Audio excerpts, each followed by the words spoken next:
Senta que lá vem a história. Essa semana nós estamos conversando sobre a vida do casal pós-chegada dos filhos. E eu teria muitas histórias para contar dentro dessa temática, mas eu escolhi contar essa para que a gente possa refletir um pouquinho sobre esse assunto. Essa história é de um casal que se casou jovem ainda, e eles eram muito conectados, muito unidos, muito amorosos, e passado algum tempo de casados, resolveram se abrir à vinda dos filhos.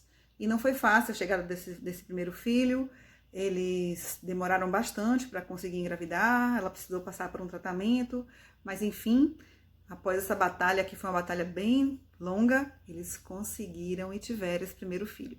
Naturalmente, quando o bebê nasceu, a mãe ficou inteiramente voltada para essa criança, tão sonhada, tão desejada, e que necessitava tanto da presença dessa mãe, né? Porque quando a gente é mãe, a gente nasce também como mãe, nasceu o bebê, nascemos como mãe, e esse bebê depende inteiramente de nós. É uma adaptação para todo mundo, né? Para a família inteira existe essa adaptação. Não foi diferente com eles.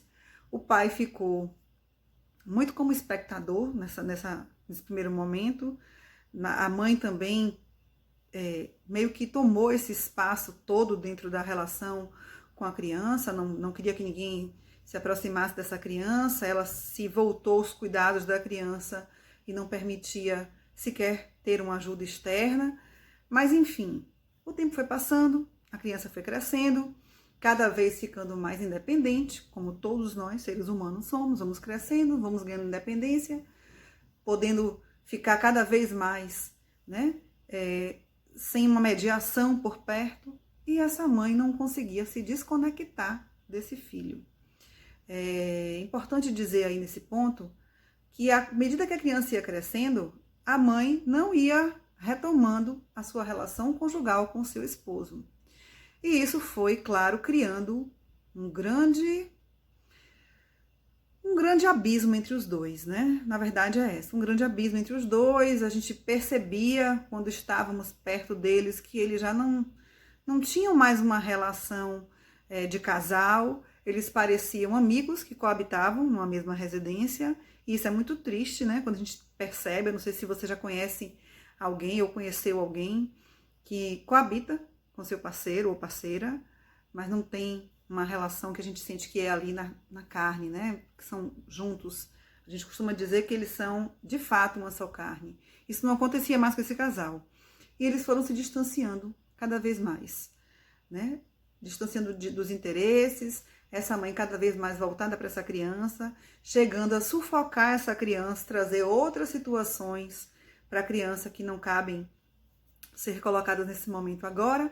Mas o que eu quero refletir com vocês é o seguinte: o final dessa história, vocês já podem imaginar que esse casal deixou de ser um casal, porque de fato já não estavam sendo há algum tempo, e cada um seguiu o seu caminho. E essa mãe continuou sufocando essa criança, devotando todo o amor e a vida e tudo, e largou o emprego por conta dessa criança, que já nem precisava tanto mais dessa atenção tão próxima dela. Mas enfim, essa história, infelizmente, teve esse final.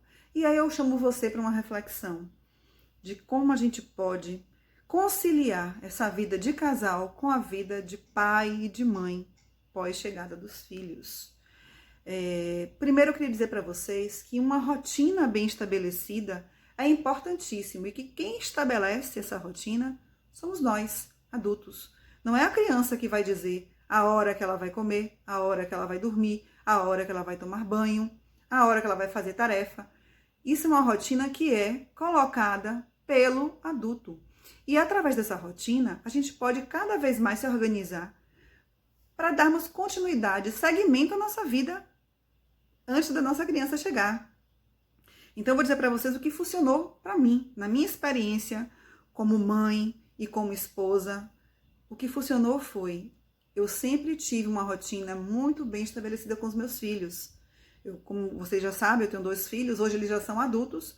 O meu filho menor vai fazer 24 anos dentro de alguns dias. E sempre tiveram o horário de acordar, o horário de lanchar, o horário de almoçar, o horário do cochilo da tarde, o horário de fazer a tarefa, o horário de dormir. Às 8h30 da noite, ainda na adolescência, era o horário dos meus filhos dormirem. E não tinha conversa de, é radical, é isso, é aquilo. Não. Isso é estruturante, uma rotina estruturante para a vida de um ser em formação. E nós, como adultos, somos responsáveis em estabelecer essa rotina. Então, quando eles dormiam, por exemplo, às 8h30, iam para o quarto, dormiam, faziam oração, faziam leitura e dormiam, eu tinha todo o tempo do mundo para estar com meu marido, eu e ele. Para a gente conversar, para a gente planejar, para a gente sonhar junto, para a gente namorar, enfim, termos uma vida de casal. Manu, mas eu não tenho rede de apoio, eu não posso sair de casa para ter momentos com meu marido. Eu também não tinha rede de apoio. E o que eu fazia? A minha casa era esse lugar onde a gente programava o jantarzinho só eu e ele. Eu fazia o jantar só eu e ele, jantávamos ali naquele instante, as crianças já estavam dormindo. Enfim, gente, eu acho que criatividade e boa vontade são as chaves para a gente dar soluções, trazer soluções para os problemas que aparecem em nossa vida. Então, eu quero dizer para vocês, casais, que estão com dificuldade de retomar a sua conjugalidade pós-chegada dos filhos, que isso é possível sim. Agora precisa de empenho, de decisão, de vontade. Se você tiver alguma dúvida e precisar de alguma dica para que isso aconteça com vocês, pode mandar mensagem para mim pelo privado. Será um prazer poder ajudá-los. E semana que vem tem mais. Senta que lá vem a história.